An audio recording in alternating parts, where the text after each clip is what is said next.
Seja convosco. Proclamação do Evangelho de Jesus Cristo segundo Lucas.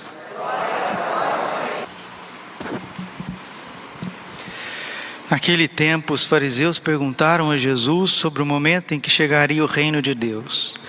Jesus respondeu: o reino de Deus não vem ostensivamente, nem se poderá dizer, está aqui ou está ali, porque o reino de Deus está dentro de vós. E Jesus disse aos discípulos: dias virão em que desejareis ver um só dia o Filho do Homem e não podereis ver. As pessoas vos dirão: ele está aqui ou ele está ali. Não deveis ir nem correr atrás, pois como o relâmpago brilha de um lado até o outro do céu, assim também será o Filho do Homem no seu dia. Antes, porém, ele deverá sofrer muito e ser rejeitado por esta geração. Palavra da salvação. Ave Maria, cheia de graça, o Senhor é convosco. Bendita sois vós entre as mulheres, bendito é o fruto do vosso ventre, Jesus. Santa Maria, Mãe de Deus, rogai por nós, pecadores, agora e na hora de nossa morte. Vinde, Espírito Santo.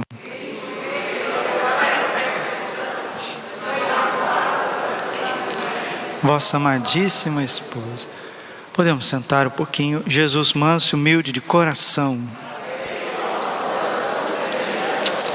Lucas 17, 21.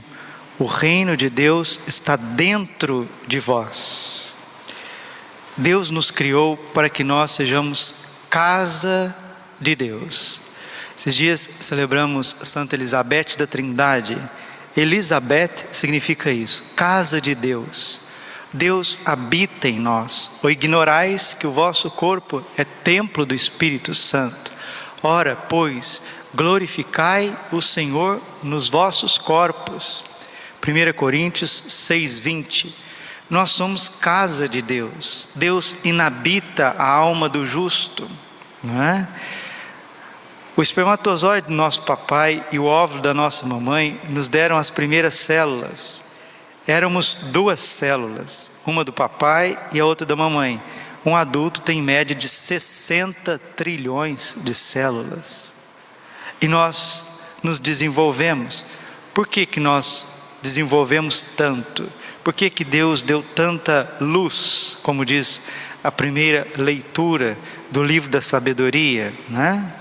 Sabedoria, capítulo 7, versículo 22, seguinte: na sabedoria há um espírito inteligente, santo, único, múltiplo, sutil, móvel, perspicaz, imaculado, lúcido, invulnerável, amante do bem, penetrante, desimpedido, benfazejo, amigo dos homens, constante, seguro, sem inquietação, que tudo pode, que tudo supervisiona, que tudo penetra no mais profundo de todos os espíritos, os inteligentes, os puros, os mais sutis.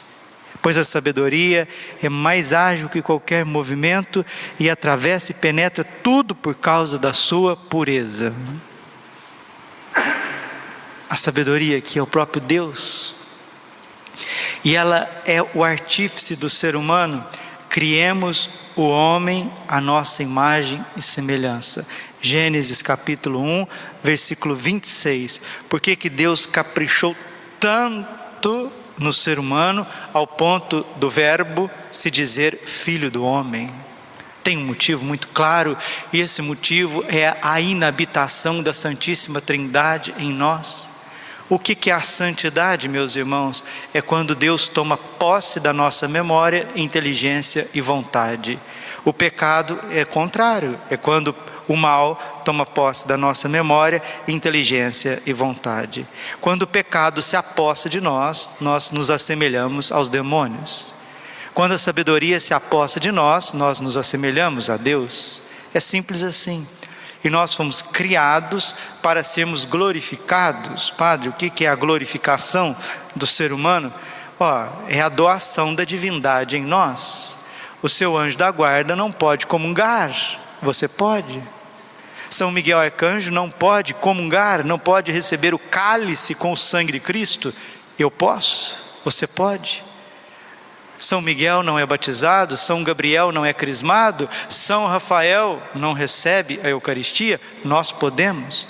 Nós participamos mais profundamente da natureza de Deus do que os próprios serafins e querubins. E nós carregamos uma tristeza, nós carregamos um abatimento, nós carregamos ira, nós carregamos impureza, nós carregamos uma série de coisas. Por quê? Isso São João da Cruz chama de apetites. Apetites ou paixões, ou apegos, ou desordens. O nome que você quiser dar. Enquanto nós carregarmos isso, desculpa meus queridos, falando para mim antes de vocês, falando para mim antes de falar para vocês, somos cristãos de Araque, né? Estamos brincando de ser católicos, brincando de ser cristãos, brincando de seguir Jesus, porque a gente acha que o problema nosso é fulano, ciclano, beltrano. Muito bem, deixa o fulano, o ciclano e o beltrano morrer, para você ver se você não continua com os teus problemas. Você acha que o teu problema é a cidade que você mora, a casa que você mora, o bairro que você mora, né? Muda de cidade, muda de casa, muda de bairro, para você ver se você não vai ter os mesmos problemas. Você acha que o seu problema é porque você está sofrendo uma situação muito dolorida? Sim, se passa uma coisa, vem outra. O nosso problema maior, central, é porque nós nos apegamos às coisas. Nós nos apegamos aos outros e nós nos apegamos, pior, a nós mesmos. São João da Cruz, na subida do monte, chama isso de apetites. E se isso não for desfeito mediante mortificações, penitências, mediante boa confissão, boa direção espiritual e muito mais, mediante a ação da graça de Deus, o reino de Deus que está dentro de vós sempre estará obscurecido pelas nossas paixões. A sabedoria quer fazer a sua obra em nós, porque ela é um sopro do poder de Deus. Sabedoria 7:25, uma emanação pura da glória do Todo-Poderoso. Por isso nada de impuro pode introduzir-se nela. Está vendo a lógica do purgatório? Hoje recebi de uma senhora lá de Santa Bárbara do Oeste, que traduziu um livro da mística austríaca Maria Sima, não li ainda, chegou, agradecer profundamente. Ela é professora de espanhol, fez a tradução do livro da mística Maria Sima, que teve experiência com as almas do purgatório. As almas do purgatório ia contando as coisas para ela, aquilo que leva as almas mais para o purgatório, e o que nós devemos fazer na vida para evitar o purgatório. O título do livro é Socorrei-nos, tirai-nos daqui, tirai-nos daqui. E é isso. O que leva as almas para o purgatório? São os apetites, são os apegos. E segundo São João da Cruz, eles causam alguns danos à alma. Estou lendo a Subida do Monte, no capítulo 6, número 1. Dos dois princípios, dos dois principais danos, prejuízos causados à alma pelos apetites, paixões, desejos, vontades desregradas, um privativo e outro positivo, nos ensina São João da Cruz.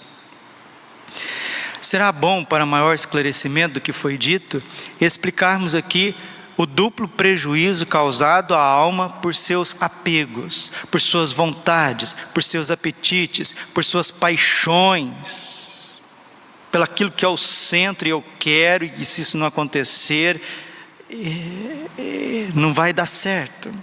Lembrando que, desde já, antes de ler São João da Cruz, que o seu apetite, a sua paixão, o seu desejo, pode ser um trabalho, pode ser uma faculdade, pode ser uma viagem, pode ser um negócio, pode ser uma compra, pode ser uma venda, pode ser a sua esposa, pode ser o seu esposo, pode ser o trabalho pastoral, pode ser a reforma de uma capela, pode ser coisas virtuosas, apetites, paixões aqui, vontades férreas. Não necessariamente possa ser álcool, droga, prostituição, vingança. Sim, os apetites, as paixões, as desordens podem ser grosseiras, mas São João da Cruz, ele está escrevendo para monjas carmelitas.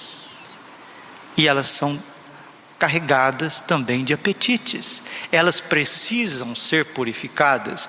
Se as monjas carmelitas, se os carmelitas, que são uma espécie de eremitas, precisam tanto de purificação, imagina cada um de nós. E continua São João da Cruz: os apetites privam cada um de nós da sutileza de Deus, da luz divina, como nós ouvimos no livro da sabedoria. Primeiro, privam-nos do Espírito de Deus. Segundo, fadigam, atormentam, obscurecem, mancham, enfraquecem a alma que vive segundo a palavra de Jeremias 2,13: 2 males fez o meu povo: deixaram a mim fonte de água viva e cavaram para si cisternas rotas que não podem reter águas. É o que nós fazemos a vida inteira. Nós saímos correndo atrás de coisas que não nos saciam, não nos nutrem, não nos santificam. Estes 2 males, privativo e positivo, são causados por qualquer ato desordenado do apetite. Desculpa, eu não estou ofendendo ninguém e não estou ofendendo nem a mim mesmo. Mas quem de nós aqui não tem atos desordenados de vontades, de quereres, de realizações? E aí a gente acha que o problema é o encanador, a gente acha que o problema é o pintor, a gente acha que o problema é o marmoreiro, a gente acha que o problema é o marceneiro, a gente acha que o problema é a arquiteta. Não, 1000 vezes não. O problema é o senhor, trate de se converter. O problema é a senhora, trate de se converter, de mudar de vida. Ai, mas o problema é a outra pessoa que não fez o que tinha que fazer. O problema é meu filho que não tinha que fazer. Agora é o seu filho. Agora é a pessoa. Agora é o prestador de serviço. E amanhã vai ser o quê? Continua com as mesmas desordens. E a gente acha que igreja católica é para a gente vir na missa, fazer o sinal da cruz, comungar, ir para casa e chegar lá e dar um abraço, um tapinha nas costas. Ai, meu Deus do céu! E a vocação universal, a santidade, aonde que fica? E o caminho de perfeição, aonde que fica? E é a cauterização que Deus quer fazer em nós para nos levar à via iluminativa, aonde que fica? Aonde que fica isso? Ou isso virou conversa da carochinha? Se a gente ficar a vida inteira como cotovias, falando só de coisas, de paixões e de problemas, etc., nós jamais seremos santos e o purgatório te espera, porque, desculpa, não estou aqui ofendendo ninguém, eu sou padre, mas quando um cego guia outro cego, os dois acabam dentro do buraco. E continua São João da Cruz: quanto ao primeiro, é evidente que, afeiçoando-se a alma à criatura, quanto mais tal apetite ocupar a alma, tanto menos capacidade terá para possuir a Deus. Expliquemos que 2 contrários não podem existir no mesmo sujeito ao mesmo tempo. Ora, a afeição a Deus e a criatura são 2 contrários. Não podem desse modo existir em uma só vontade. Que relação existe entre a criatura e o Criador, entre o material e o espiritual, entre o visível e o invisível, entre o temporal e o eterno, entre o alimento celeste puro espiritual e o alimento grosseiro dos sentidos, entre a desnudez de Cristo e o apego a alguma coisa? São João da Cruz, na subida no monte, ele diz que a Eucaristia só vai ter efeito nas almas desapegadas. Eu sou sacerdote, supõe que eu seja desapegado, porque eu não tenho esposa, eu não tenho filhos, eu não tenho trabalhos, eu não tenho contas. Supõe que os padres sejam desapegados, mas talvez os padres não são os mais apegados. Percebam, meus irmãos, que enquanto nós não identificarmos aonde estão as nossas paixões, sejam coisas, projetos, sejam pessoas, sejam dependências, sejam o que for, nós estaremos, gostei muito desse começo, estaremos privados do Espírito de Deus. É como se o teu coração, que é um vaso de eleição, não pudesse ser preenchido pela sabedoria, pelos dons, pelos frutos, porque você está cheio de apegos, cheio de vontades, cheio já de cartilhas dentro de você, e você não abre mão disso. Deixa eu colocar a lupa aí, né? Deus quer te converter, você resiste, e com as nossas atitudes do dia a dia, nós estamos dizendo para Deus, de uma forma ou de outra, que Deus que reveja os pontos de vista dele em relação à minha vida, à minha pessoa. Mas é tão profundo assim? É tão profundo assim, por isso que existe o purgatório, porque é tão profundo assim. E o purgatório é o lugar onde a alma se vê tal como Deus a vê. E se Deus te desse uma visão de quem é você diante dele, diante de si e diante das criaturas, você tomaria um susto, você cairia para trás. Então vamos pedir a Nossa Senhora, que é Mãe de Misericórdia, o dom do autoconhecimento. Não adianta a gente falar que os outros não são os outros, o problema está em nós. E aonde você for, com quem você for, se você não renunciar a si mesmo e não mergulhar em Cristo, você estará privado do Espírito de Deus. Segundo, cansado, fadigado, atormentado, obscurecido, manchado, enfraquecido pelos apetites e pelas paixões. Mas, Padre, é muito difícil a gente então se santificar. Como disse Jesus a São Pedro, para os homens isso é impossível, mas para Deus tudo é possível. Nós precisamos querer ser santos. Assim como na ordem natural, continua São João da Cruz. Uma forma não pode ser introduzida num recipiente sem ser primeiramente expelida. Do mesmo modo, a forma contrária, enquanto uma permanecer, se tornará obstáculo à outra devido à incompatibilidade existente. Do mesmo modo, a alma cativa do espírito sensível jamais poderá receber o espírito puramente divino e espiritual. É redundante. O dom espiritual. É como se você quisesse colocar café numa garrafa, mas ali tem chá ou tem leite. Enquanto você não esvazia do leite ou do chá ou da água, você não pode colocar o café. É isso que São João da Cruz está falando. E nós, com uma sinceridade selvagem, você tem que ir embora para sua casa, vendo que o seu problema não é a cidade, o seu problema não são as pessoas, não é o calor de Cuiabá, não é sua mulher, não são seus filhos, não são as suas contas, não são os problemas, não são as pessoas que estão do nosso lado. O problema está que nós somos extremamente apegados às nossas paixões. E são elas que nos levam aos pecados, pecados grossos, pecados de ressentimento, pecados de mágoa, pecados de impureza, pecados de vingança, pecados de preguiça, indolência. Quantas pessoas que não têm força mais para rezar? Quantas pessoas que não têm gosto mais para rezar? Quantas pessoas que estão arrastando para rezar um terço, para ler a Bíblia? Por quê? Porque estão privados do Espírito Santo. Padre, quem nos dará o Espírito Santo?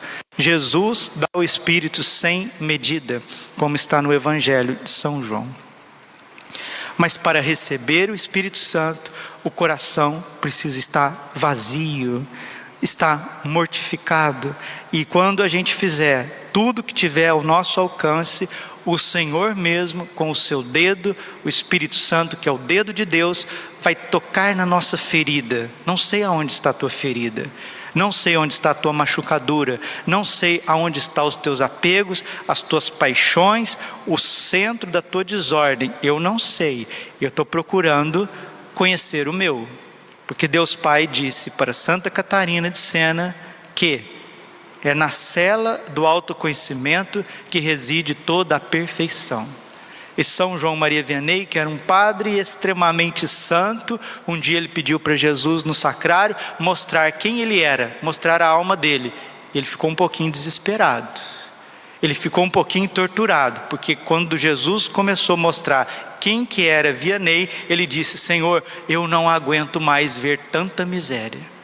Se com um padre santo daquele, e ele precisou chegar para Jesus e falou: Senhor, retira-me, eu não peço mais tanta luz sobre a minha miséria, mas eu peço a tua misericórdia. Então Jesus veio ao encontro dele. O Espírito Santo quer nos mover, mas, e agora eu vou com o remédio. Se mostramos a doença, agora muito mais precisamos mostrar o remédio. Se o Senhor e a senhora, se o senhor Padre Braulio D'Alessandro não aprender a rezar, e aqui eu não estou falando, com todo respeito, não estou falando do cenáculo, não estou falando do terço da misericórdia, não estou falando de uma novena, não estou falando nem da participação da Santa Missa, que é o momento mais maravilhoso da nossa vida. Mas rezar aqui significa escolher a melhor parte. Lucas 10:42, Maria escolheu a melhor parte que não lhe será tirada. Nós escolhemos um momento para tomar banho, nós escolhemos um momento para almoçar, nós escolhemos um momento para ver jogo, nós escolhemos um momento para fazer esporte, nós escolhemos um momento para visitar uma pessoa. Nós precisamos escolher um momento para rezar. E rezar aqui não é ficar recitando orações, é você sentar, ajoelhar, seja no seu quarto, seja debaixo de uma árvore, seja no alto de um monte, seja na capela do Santíssimo. Você fecha seus olhos, clama o Espírito Santo, pega um texto sagrado, pega a imitação de Cristo, pega a prática do amor a Jesus Cristo, pega um livro santo, a Filoteia, a intimidade divina. Ali você vai fazer a sua meditação. A última palavra de São João Bosco, antes de morrer, foi essa: meus filhos, não descuidem da meditação, da oração afetiva, da oração mental, de estar ali com Deus. Isso precisa ser feito todos os dias. E termino dando um testemunho para vocês. Eu percebo claramente nos seminários, os seminaristas que estão escolhendo a melhor parte, que estão aprendendo a rezar, que estão indo para diante do Santíssimo e fazendo a sua meditação, eles estão recebendo o Espírito de Deus, estão sendo transformados, são jovens diferenciados, ficam mais calmos, mais lúcidos, mais sábios, começam a ter gosto por coisas mais espirituais do que carnais. Serão padres que farão a diferença na vida de muita gente, serão padres santos. Aqueles que cada hora tem uma coisa para fazer, igual nós, cada hora a gente tem uma coisa para fazer, né? Agora é isso, agora é aquilo, agora é aquilo outro. Por isso que participar da missa, que é algo mais profundo que existe, sem ter uma vida de oração, a missa fica vazia. A Eucaristia não tem o sabor que Deus quis. Porque, desculpa, comungar, até um satanista pode comungar. Existem 3 formas de comungar: comungar engolindo Jesus eucarístico em pecado mortal, isso chama-se sacrilégio. Você pode comungar espiritualmente, é aquelas pessoas que por um motivo ou por outro não vão comungar naquele dia, ou não podem comungar por causa de uma situação irregular, ou aqueles que comungam de verdade o corpo e o sangue de Cristo, a alma e divindade, com o coração aberto, com o toque de Deus na alma deles, e a hora que eles recebem Jesus, tudo faz sentido para eles. A sabedoria toma posse da sua casa. Alguém me disse: padre, eu estou começando a ter desejo do céu. Eu estou começando, padre. Coisas profundas estão acontecendo na minha mente e no meu coração. É isso mesmo, a sabedoria começou a tomar conta da senhora. E se a senhora perseverar, o senhor perseverar até o fim, o senhor vai ser salvo. Lembrando que a salvação em ato é o céu. O purgatório, estão salvos? Sim, mas ainda não estão purificados. Vale a pena subir o monte com São João da Cruz. O livro maravilhoso, o livro extraordinário. Infelizmente, eu vou terminando por aqui, mas a minha vontade era de explicar mais ainda a subida do monte. Muito mais do que explicar, viver. Porque Santo Agostinho diz assim: não existe lição mais desleal do que ensinar uma coisa e viver outra. Que a carapuça, Senhor Padre Braulio, sirva para o Senhor. Mortifique-se, renuncie, pare de ficar achando problema nos outros, Padre. Seja humilde, seja como aquele publicano que ao entrar no templo, bateu no peito dizendo que não é digno do Senhor. E para de achar problemas nas coisas, nos outros, em situações. Isso denota mais imperfeição ainda. Que o Senhor nos dê a sua graça e a sua bênção. Salmo 118, ele diz assim, comecinho do Salmo 118, versículo 1. Feliz o homem sem pecado em seu caminho, que na lei do Senhor Deus vai progredindo. Mostra para nós, Senhor, o que o Senhor quer de nós, em termos de desapego. Mostra para nós onde está a nossa paixão dominante, o nosso apetite dominante. Mostra para nós onde queremos ser Deus de nós mesmos. Mostra para nós os nossos disfarces, quebra as nossas máscaras, Senhor. E que nós aprendamos a rezar. O Espírito Santo está falando aqui no meu coração, hoje na confissão, na parte da manhã, nas confissões, falei para todos que confessaram comigo, quero falar para quem for ouvir essa homilia. A gente não pode supor mais que as pessoas saibam rezar. As pessoas não sabem rezar. O Concílio de Trento diz que a primeira missão de um pároco é ensinar o seu povo a rezar. Os apóstolos um dia chegaram para Jesus e disse: Senhor, ensina-nos a rezar como São João Batista ensinou os seus discípulos. O Padre Paulo Ricardo fez um curso relâmpago no canal dele, que é Senhor, ensina-nos a orar. São 25 aulas, em média de 25 aulas, de 5 minutos cada uma. O curso é grátis, está lá. São 5 minutos cada aula, 5 minutos. Eu acredito que essas palavras minhas aqui não cairão no vazio, não cairão no vácuo, não cairão no nada. Tomara que ela encontre corações humildes e caia no seu coração. Acesse o site, vai lá nesse curso, Senhor, ensina-nos a orar. É um curso baseado no método de Santa Teresa d'Ávila, a mestra de oração. Você precisa aprender a rezar. Você precisa aprender a escolher a melhor parte. Padre Pio tinha diretor espiritual. Santa Teresa d'Ávila tinha diretor espiritual. São João Paulo II tinha diretor espiritual. Os santos tinham diretores espirituais. Você não sabe dar conta da sua alma sozinho. Deus está nos dando pais, está nos dando mestres que estão nos ensinando com amor, com humildade, com misericórdia. Dar-vos-ei pastores segundo o meu coração. Não perca essa oportunidade. Aprenda a rezar. Marque a sua oração todos os dias. Você vai perceber que o que Deus quer te dar é algo totalmente diferente, com todo o respeito que eu tenho pela piedade, pela devoção, pelas orações vocais, mas o que Deus quer nos dar é muito mais. E se você quer um modelo melhor, olhe para São José, passando momentos inteiros em oração. Olha para Nossa Senhora, passando momentos inteiros em oração. Quer mais? Jesus, que ficava no monte uma madrugada inteira em oração. Ai, mas eu não sou tão santo assim. Isso não é para mim. Você está acabando de dizer que o céu não é para você, que a santidade não é para você, que o espírito de sabedoria não é para você. Todos os santos, todos, sem exceção, se caracterizaram por uma coisa: um espírito profundo de desapego e oração. Glória ao Pai, ao Filho e ao Espírito Santo, como era no princípio, agora e sempre. Coração imaculado de Maria, confiança, saúde e vitória. Cantemos.